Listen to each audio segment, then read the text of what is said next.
Hello and welcome. The reason I try to check the time is not that I'm under any constraints as far as how long I talk for is concerned, but I don't want to bore you as I could probably, once I begin talking, talk all day.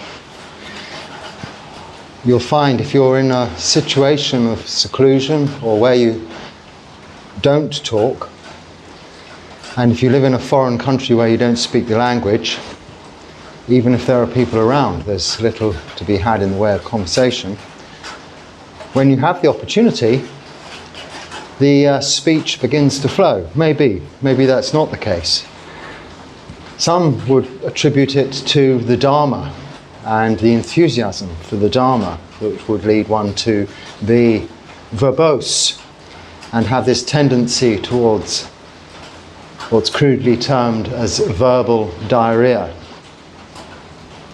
But I'll try to steer a little away from that and keep an eye on the time, restricting it to at least under the hour, ideally 40 to 50 minutes.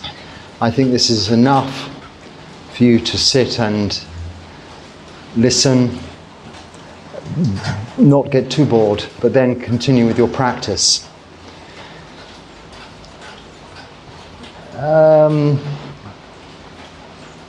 Yes, you can maybe hear it's raining, and I've just about dried out after Pindapata this morning. I was thinking on Pindapata this morning, I'm not sure whether maybe to have a little break from Pindapata and call it my Vasa retreat. With this Ashala Puja coming up at the next Uposatha, one Uposatha has just passed, the new moon of July, last week, and upcoming is the full moon of July, which is the beginning of our winter retreat, when we spend 3 months staying in one place. Although I haven't had confirmation from my Sangha back in India yet, I'm rather assuming lack of news. I'm staying here, which is what my intention is, what I'd like to do. So I will be here for 3 months, and I was thinking maybe I could say 3 months I'll just rely on the odd thing that's brought here in the morning, food-wise, rather than going on Pindapata, where I collect a lot of food, but most of which is the same, and it's breakfast because of the nature of the time of day I go. It's breakfast food. It's not the most nutritional kind of food. So I have to select from that what is a balanced diet. The rest is given away. But it's a long walk through the village and to the other side of town and then back again. There are fewer, out of tourist season, fewer people offering lifts back these days. So often I'm walking a full 7 kilometres. I was wondering whether to maybe have a little break from that for just the 3 months. If indeed, however, people are disappointed, then I could always resume. We'll see. See how the next few days go. It's a while yet. The first question is actually part of an email, and I'm not going to give any more detail, just a summary of the question content of that email, because emails are personal, they're between you and I don't usually air those questions here, other than in a general form. So in a general form, the question is, how do you prepare yourself for an unpleasant medical procedure? I find I'm including this as a general part also, although it sounds personal, but it applies to me as much as anyone else, I'm sure. I find I am scared and behave like a baby when I have to have a tooth pulled or my cataracts treated. Yes, indeed. I would suggest that most of us, including me, might feel scared and behave a little bit like a baby if we're having our teeth pulled. I haven't been to the dentist since I think the last time I went to the dentist was for one damaged tooth that just had to be, I don't know, pulled or repaired, I think, about 15, 20 years ago. 20 years ago. And then before that, when I was 18, so 10 years prior to that, so when I had my wisdom teeth taken out. Other than that, my only trip to a dentist was here, just recently, and it was a fairly non-eventful thing. The dentist I visited here was not much different to the one I visited 40 years ago back in my own country, in that they're a little bit more behind the times here, and it was a government dentist, so I was laying on the inspection couch next to many other people in a row, and he just hit my teeth with a hammer, said, "Does this hurt? Does this hurt?" And then when I went, "Ah," and screamed like a baby, he said, "Oh yes, I'll give you some antibiotics," and that was it. And it's still giving me trouble from time to time, and no doubt will fall out, will have to be pulled out, but I will leave it till it's really, really necessary, I think. As I've learnt since being here, anything I need doing, I will leave until it's really, really necessary, in the hopes that I may be somewhere else, because it's complicated getting medical procedures done in a country where things aren't what you're used to, and also there's this big language barrier. That's the main problem. So how do you prepare yourself for an unpleasant medical procedure? The answer is don't. Do not prepare yourself for unpleasant medical procedures. Those three words, unpleasant. Don't be preparing your mind for anything unpleasant. Medical, okay, we know we're going to get old, sick and die. But we only need to be aware of it, not try and imagine being old and being sick and dying, because it's inevitably going to come to us. No preparation, just awareness. Knowing the inevitability of it is enough. And procedure, well, this is this process we're going to have to face. Allow it to happen when it happens. Don't bring it into the present moment. Continue with your practice as you have been. This is how you prepare, keeping your moral virtue. Don't think I'm going to down a bottle of whiskey because I've got this horrible situation coming up. That is just bringing that horrible situation into the present moment, and in fact, making it far worse by taking intoxicants to try and forget about it, when it only exaggerates the ill feeling, the ill will, the aversion towards it, rather than taking it away. It doesn't change emotions. Taking intoxicants like alcohol does not make you, when you're sad, it doesn't make you happy, and when you're happy, it doesn't make you sad. It in fact just exaggerates the emotions you already have. And some of those emotions may be quietly underlying the surface, and you just bring them to the surface by the taking of those intoxicants. So I'm not suggesting you were going to do that, but do not prepare. It'll happen. You've booked your appointment. This is the only preparation you need. And anything that the doctor has told you to do, like do not eat for 24 hours before an operation, or any of these instructions, other than that, prepare yourself through the simple practice of allowing yourself time to sit in meditation, reflect on your practice and the good you have been doing with your practice, to yourself with kindness, and to others where possible with kindness, and bring about positive feelings and positive states of mind, nurturing and developing those wholesome mind states, and therefore reducing and eradicating the unwholesome mind states coming from the sense of anticipation and fear, creating anxiety, which will only make the problem so much worse, leading up to and during. So just try and put it to the back of your mind if you can. If you're enjoying your meditation, you'll not be thinking so much of any future procedures. So there's nothing we can do, it will happen. I hope where you are, that, and I know because I've corresponded with you, where you are, you'll have a less traumatic experience than I've had recently through these very similar medical procedures. And I've had eye treatments, not here, well yes here, and in India and in Thailand, and they can be quite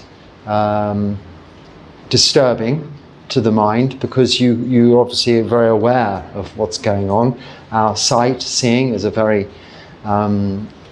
primary sense contact, and when something's being poked in there or pain is there, it's very disturbing. but not to frighten you more. I think actually this is an email and this is post your procedure, but not to frighten anyone more. These things are only for your own benefit ultimately, and will very quickly pass. The time spent under treatment is very minimal normally, and the medical professionals try to keep it that way, or you're asleep. And then there really is nothing to be worried about. If you're under general anaesthetic, there's nothing to worry about. I mean, I really loathe, I must be very careful not to give medical advice, but I would suggest anyone considering not having general anaesthetic and having what I had, which was just this sort of epidural, lower numbness for where the operation was taking place, to take the easy option and be asleep, because there was nothing beneficial about that whatsoever, being awake through an operation, and the recovery time afterwards was far longer than I've experienced with the same operation under general anaesthetic. So unless you're very brave and you just want a very new experience, be kind to yourself. So there's nothing wrong with the anxiety people have or you're having, and if you want to scream and cry like a baby, the doctors, the professionals are very used to it, and in fact they expect it. Please don't try and be brave and hide your feelings. They often need to know, of course, also if something hurts, so make them aware.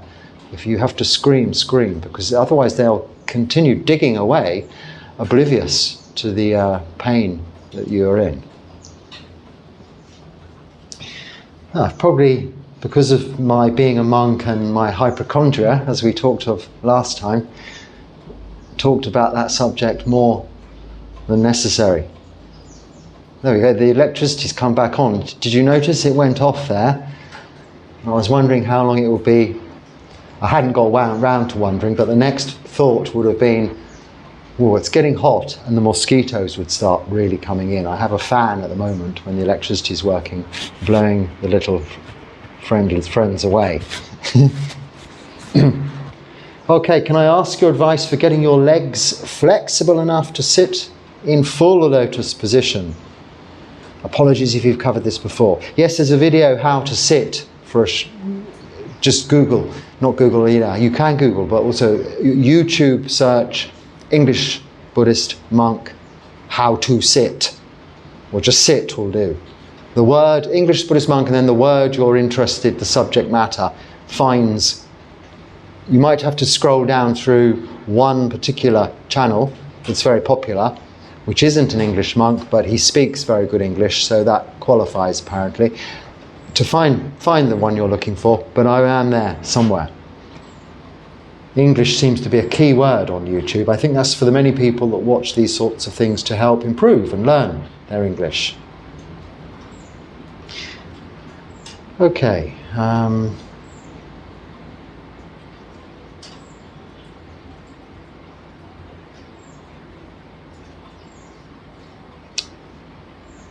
Can you help us understand what can assist in letting go of attachments to comfort, health, and physical well-being? Not in an extreme way, but in a manner where we are not so driven by the body and its well-being. Because I also have a weakness for fried chicken, beer, and dancing ladies. I don't know why that's added on the end. I think someone commented about advertisements being about fried chicken, beer, and dancing ladies prior and after these videos. A long time ago. It's not from the same person, I don't think, but anyway, maybe I've mentioned it.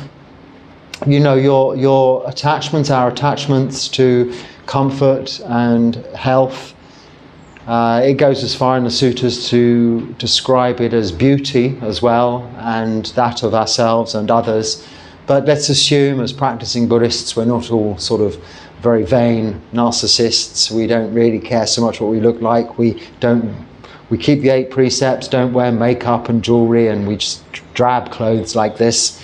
And we're still, of course, attached, though, to the well-being we're feeling, our bodies being able to sit in full lotus, half lotus, or even on a chair can be difficult for some people. As we get older, as we become prone to sickness, and as we approach inevitable death.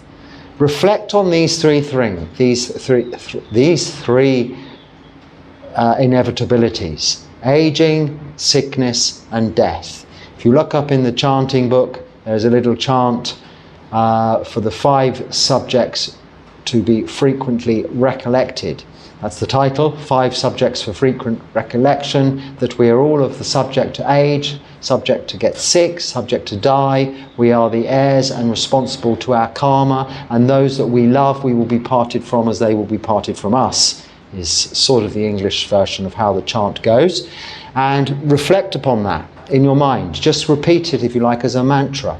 This will just slowly condition your mind to the acceptance and understanding, and then eventually the natural letting go of this attachment to health and to comfort.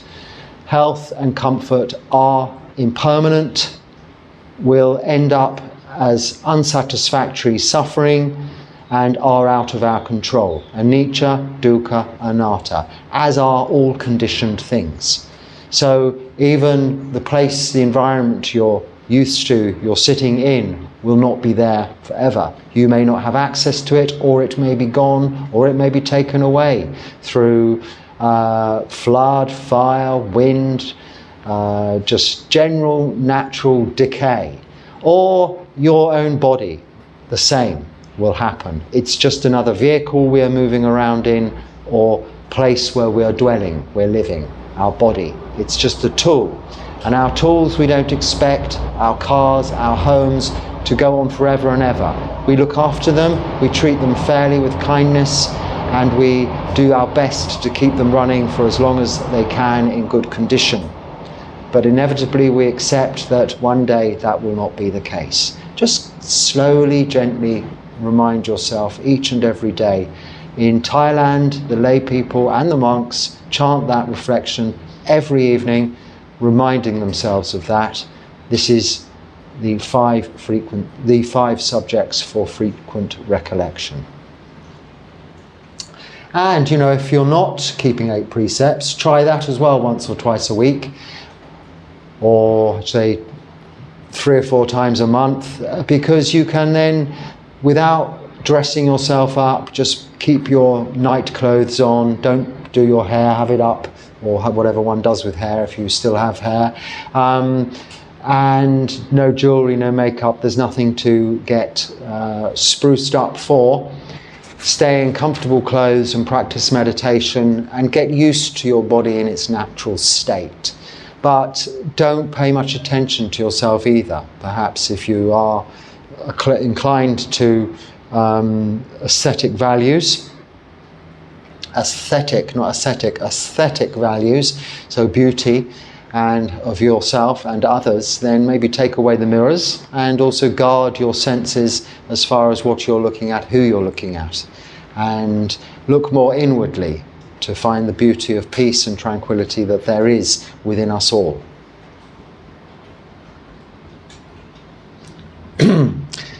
Okay. Someone's talking about the sutras where at the birth of the Buddha, he was walking on lotuses, he could already speak, and these kind of stories in the sutras.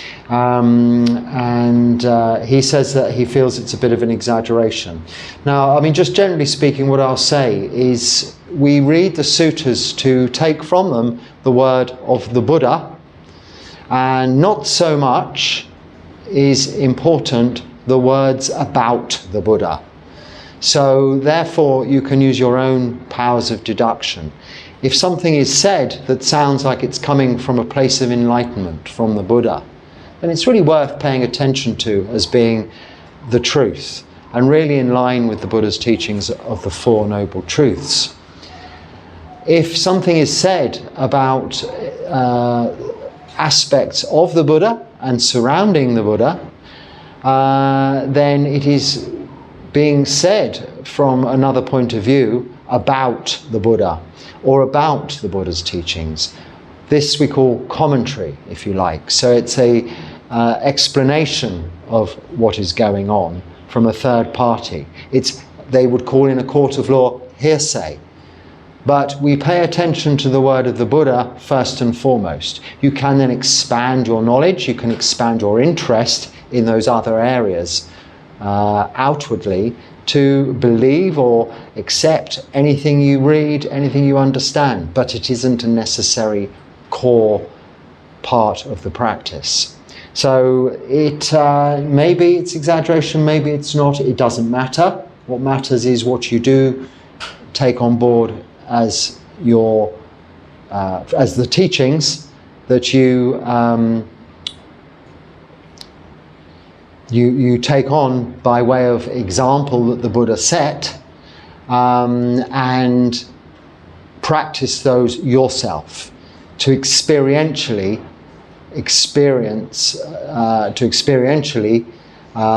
move towards enlightenment or freedom from suffering in this lifetime yourself. Not to read about other people's enlightenments or journeys other than by way of encouragement to that end. The work has to be done by yourself. There's the Noble Eightfold Path, which encompasses sila and meditation, samadhi, sila's moral virtue, and then we develop this wisdom, this understanding from the Buddha's teachings. Okay. I wish to know whether it is problematic if a layperson is unable to fulfill all the precepts of Buddhism. If I'm unable to completely follow these precepts, will the rest of my practice be, so to speak, contaminated or even worthless, for example? So, if you can't keep the precepts, your practice does not become worthless, no. Contaminated, it is a little going to be tainted with the fact that you haven't kept the 5 precepts, reminding ourselves of those: no killing, no stealing, no sexual misconduct, no lying, and no taking of intoxicants. Now, looking at them in their very basic form, which is what they are, very basic, they shouldn't be too hard to keep. We don't have to kill, we don't have to steal. We can maintain faithful relationships. We're not prohibited, we're not celibate as lay people. The 5 precepts is just saying we maintain respectful relationships or respect within relationships. And lying really isn't necessary, and intoxicants are not necessary. I've just spoken a bit about the problems relating to intoxicants, so I won't dwell on that, but we should endeavour to try and keep those 5 precepts, and when we accidentally or intentionally, in fact, unless it's intentional, if we accidentally break a precept, we're not actually breaking a precept. So if we accidentally tread on an ant, I'm not saying it doesn't matter, but it's neutral karma because it was not our intention. But if we swat a mosquito, something like that, that is intentionally, even if it's a reaction, killing a mosquito. It's killing. So there is no necessity for killing. Now, of course, appreciably, the whole world struggles with this. If people just didn't kill, the world would be a completely different place to what it is today. But that's just the first precept, let alone the rest. How marvellous would the world be if everybody kept all of the 5 precepts? Not even having to be monks. There's another question coming up about if everybody became monks, there would be no one to feed them. Well, it wouldn't matter. There would be no hunger. We'd be all living so happily and in bliss and harmony, because the whole world would have to be not only keeping 5 precepts, all of society that you're in would be keeping 227 precepts. So you could basically just live on air, floating on air of bliss and joy. But of course it's a crazy question, because it'll never happen. Even the Buddha said that this could never happen. Even if we were all enlightened as lay people, we mightn't necessarily become monks. It isn't a necessity. It does happen, however. But One, I mean, I should qualify that. It is said that if you become an arahant, you do have to ordain within 7 days, otherwise you would struggle to exist, and it says you'll die. But the reason being is because as an arahant, the desire and need for going out to get food, the wanting, the need would arise, but you'd be able to live with this as an arahant. You'd be able to just really just waste away until someone gave you a small morsel of food to eat. So you'd probably go to ordain and become a monk where you would be kept healthy and be able to enjoy your arahantship to a good old ripe old age and maybe able to teach. So this is the reasoning behind that philosophy, that story. Because of course this whole sense of greed, hatred and delusion has gone, those defilements. To some extent desire other than for what's necessary, just to breathe, and even that is very subtle in this very highly attained state.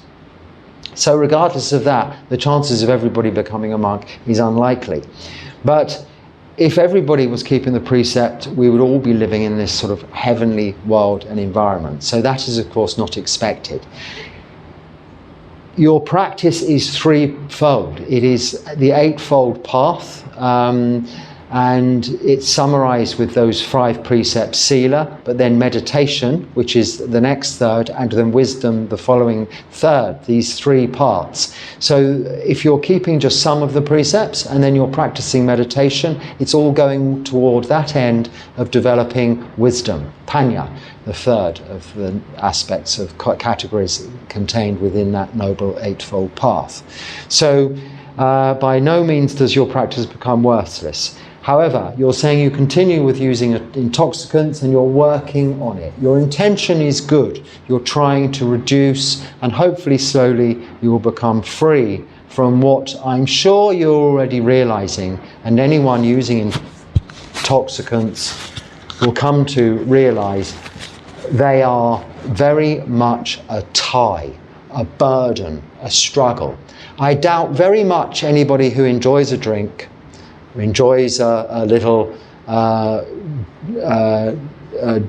joint of marijuana, or enjoys the odd line of cocaine. I doubt very much that someone's graciously coming along every day, each and every day, offering you those freely for your enjoyment on a never-ending, continuing basis. Now, even if they are, you would need more and more, as you're experiencing and finding through the nature of taking intoxicants, in order to get the same level of pleasure. You have to use more and more and more of these things. So you become trapped in this cycle of insatiable desire, trying to satisfy desire, which is unsatisfiable, insatiable, just adding fuel to the desire and increasing this cycle of addiction. You know that already. So you've seen, and anybody who even thinks they don't know that actually does know that. If you sit down and don't have a drink for an hour, you'll witness the craving for that drink. Maybe longer, you need longer, but the craving will come. That craving, identified, is this wanting, but it's not a physical need necessarily. And it's a tie and it's a burden, because you're then going to have to go out and satisfy that desire. This whole negative aspect of your life can have no positive effect on your practice. So it is going to contaminate to some extent, as you use that word, the practice. But the more good you do around that, the more volume there is, the less contamination there is. So it's like dropping salt into a glass of water would make the water taste very salty, but salt into a big pond or lake, not at all would it be noticed. So I'm not saying a little bit of breaking precepts is okay if you're doing a lot of good, because it's not. You don't need to break any of the 5 precepts. You should try, your intention should be to keep them all. If you want to obtain to absorption, states of jhana, samadhi, all of these wonderful things you hear about, you have to. Now, I'm so sorry, some people might disagree with that, but no. If you break any of the 5 precepts, you will not be... You might think you're enjoying samadhi, you might think you're attaining to jhanas, but you're not. These are adulterated forms of absorption. I mean, you can get literally blind drunk, and you're therefore free from the hindrance of seeing. You're blinded by being drunk and unable to witness anything bad that's going on because your mind is so intoxicated. This is by no means enlightenment. Enlightenment is so fully awake and appreciative of all that is going on. The Buddha, it means awakened one. You become awakened, not deadened, not intoxicated, not anesthetized. And this is what intoxicants do. The opposite of mindfulness. They make us heedless. So good luck with your endeavor to reduce and eventually stop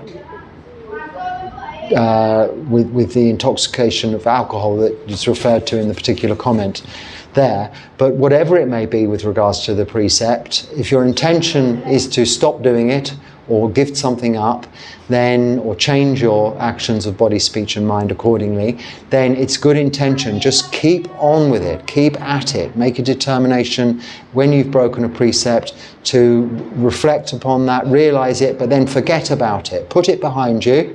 Don't have to feel guilty, there's no shame. You've made recompense, apologized if necessary, but mostly to yourself, and made the determination that you will keep those 5 precepts from now on. And I've answered that question. I think, are you following the Mahasi Sayadaw path of meditation?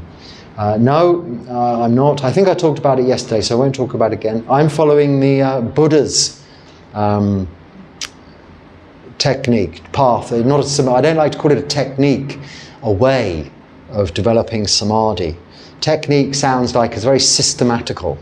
And in fact, if you read the Anapanasati Sutta, it's written in a way that sounds systematical, because the whole of the suttas are written that way, often repeating everything 3 times in a systemized form to make for easier learning. They were handed down through a form of recitation, which is why they're in these kind of prose. But that was a way of getting understanding, not the way we approach it. The way we sit and practice breath meditation is to really just sit and allow our bodies to relax and then enjoy observing the breath. It's very simple. There's no further technique to that, not so much a noting method. But as far as that other technique is concerned and the practice, I'm not familiar enough with it to comment, but I just follow what I've learned from the teachings of the Buddha through the suttas and through my teachers whom have taught me through their practice of what the Buddha taught through the suttas.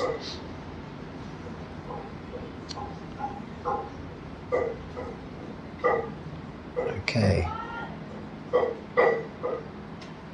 So being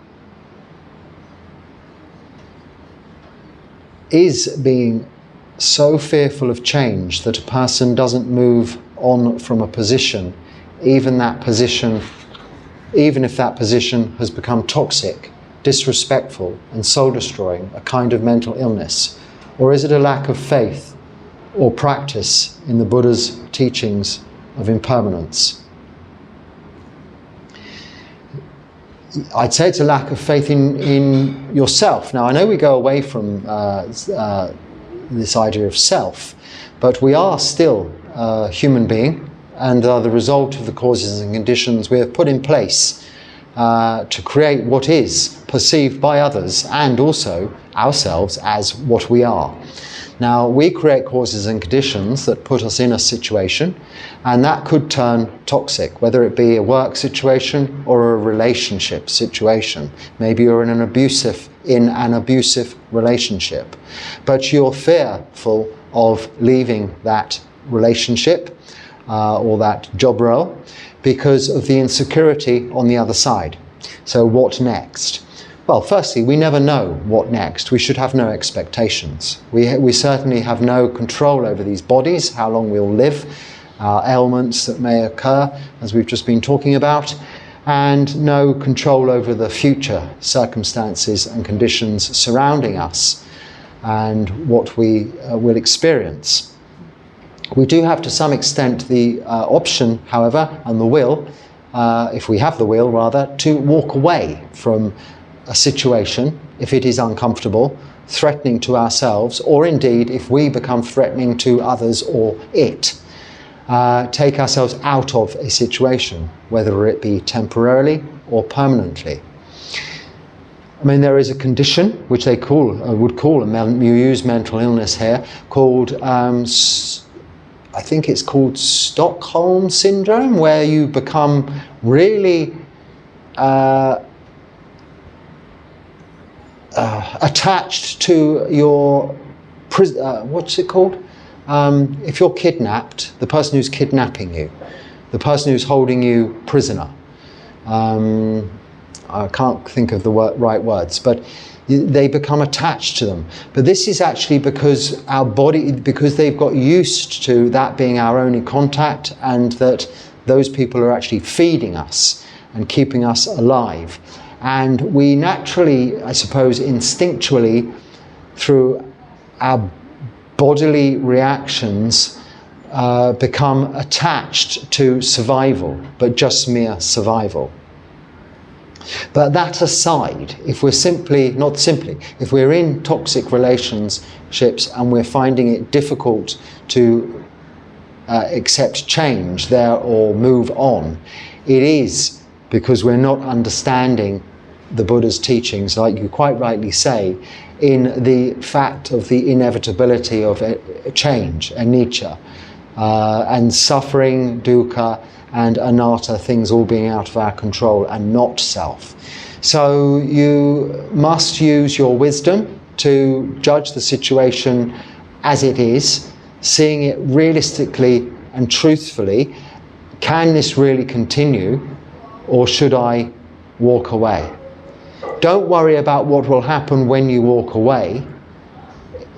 It will not be worse than what you're going through now. If it is, then you will still face the same dilemma. Stick with it or walk away. Just keep walking. It's not going to go this way. If you're in a identifiable, you're not specifying what the problem is here, understandably, in this open forum. But reading between the lines, don't fear change. Change will happen whether you want it to or not. So if it helps you to enforce change yourself, bring about change yourself, then do so for your own benefit, being kind to yourself. Firstly, you have to be kind to yourself. So even if it upsets others around you, then still you need to walk away in order to restore your own sense of well-being, and then maybe you can return to assist others later on, or maybe not. This is out of your control. And to reinforce that faith, because it isn't a mental illness, it is a lack of faith to some extent, but understandably, just keep reflecting on anicca, dukkha, anatta. And there is also a little chant on that as well, the three characteristics of existence. This is the point of these chantings, these reflections. This is why each evening and each morning, the monks or the nuns and the lay people in Buddhist countries like Thailand, it's slightly different here, but they do repeat those reflections all of the time, reminding themselves. And then when they're experiencing situations, it's there, subtly, but it's there in the back of their mind that, well, you know, this is just impermanent, it's unsatisfactory, it's out of my control, but if it's doing me harm, I can walk away. And albeit that will be upsetting for those, then they're just experiencing anicca, dukkha, anatta also. And someone's asking me about what happened to my finger. There is you can type in English Buddhist Monk, finger, and it comes up under the long list of other videos by that other well-known not English monk. I think he's Ceylonese actually, it's the Sinhalese channels, but he's got millions and millions of subscribers and viewers. And I only know of it because when I've done this exercise to find the video that I'm trying to send you the link of, that's all that comes up, as if that is Buddhism in the world. And I haven't really listened to many of them, or any of them, but they're very well presented, put it that way. So what happened to it? I just cut it off. It was raining, I was in the forest cutting through something with my machete, my knife. Before I was a monk, I was cutting some sticks or something, and I cut my finger off. And it got put back on again a few times, and then it didn't work, so I eventually they just took it completely off, and it's no longer there. And it makes no difference. It still feels like it's there, unless I try to pick something up and then I see it's not. This is how little we are really a part of our bodies. You can chop something off of your body as insignificant as a piece of finger like that, and it doesn't make a great deal of difference. You're still the same. You still know you were born with 10 fingers, well, it's 8 fingers and thumbs, isn't it? 10 digits. And you still think you have 10 because you've got used to it, perhaps just in this lifetime or maybe through many lifetimes. Because even if you were a frog, I think you have just 4 little fingers, and then one up here, like the cat. And on that note, I should, I think, bring it to an end. The cat started doing this. I don't know much about cats or pets and animals, and I don't know, monks don't have pets. If a cat or a dog comes along, it adopts me, I don't adopt it. But if I've got food to offer it, I will. Certainly with this cat, I let it have some food, I give it some food, because otherwise it brings me food, it brings in mice, and I'm not very keen on that because they're often not quite dead, and it's rather a traumatic experience for the mouse, but also a little bit traumatic for me to know really what to do. So I found the way to stop that is if I give the cat some food when it comes, it doesn't try bringing bring your own thing. But anyway, she does this about this time of day.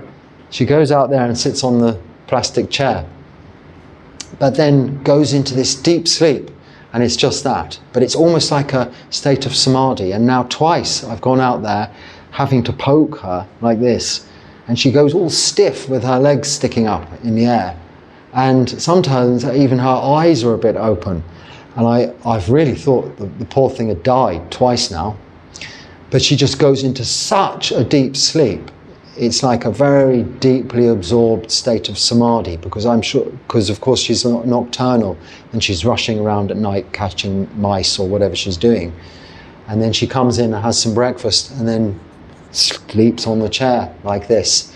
But people coming along who visit occasionally here see this cat, and she even does it sitting up sometimes like this, so I should take a picture. Who seems to have developed this external appearance of deep samadhi. Now whether something's rubbing off or maybe she's benefiting me, but we seem to be developing a synergy of meditation. And I just thought I'd share that with you. It's quite Sampa Palapa, rambling on. So I'll cut it short there before I go on too much. I hope there's something useful there for you, and if not, just let it go. But please join me again if you can, and in the meantime, be happy and stay well. Sukhi Hotu.